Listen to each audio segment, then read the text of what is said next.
China, the Chatur of East Asia who always tries to distract other countries by his several cheap tactics like debt trap, which eventually stops the growth of that country. Today, in this video, we will discuss how China made a plan with his terrorist servant Pakistan to counter the Rancho. Cpec, China-Pakistan Economic Corridor. It is a very vital part of China's Belt and Road Initiative. One of its ends is in the Xinjiang province of China, and then it passes through the whole of Pakistan and ends at the Gwadar port.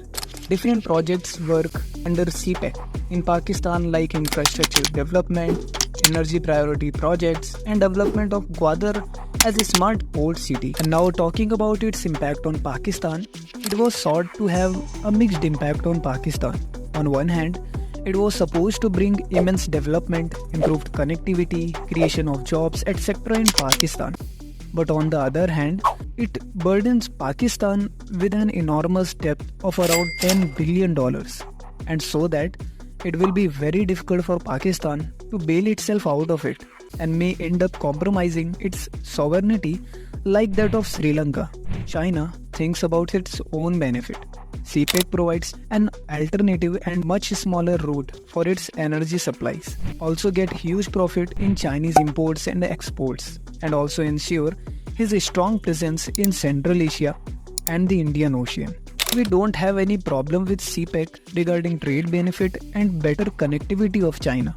But it being mega project under OBOR initiative and passing through POK, still China doesn't take permission from India regarding this, which weakens India's sovereignty and cause security threat to India.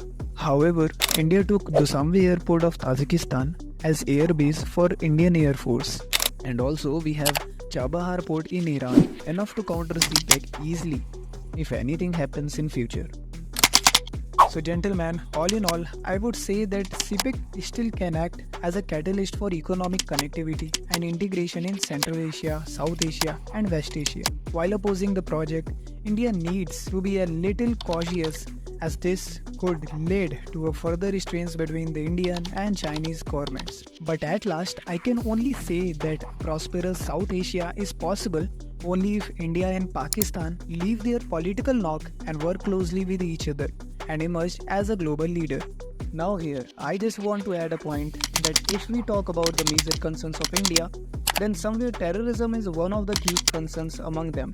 If terrorism was not the foremost policy of Pakistan, then the world would be different. India would have friendly competition with its neighbors. And the whole West Asia face a challenge from collective West Asia, that is India, China and Pakistan together, and work for the development of each and every country without any hypocrisy, and move forward with the motive of Vasudhaiv Kutumbakam. But for that, we must know what is terrorism, what are the main intentions of terrorists, and for that, I already made a video on it. So to check the video, click on I button above.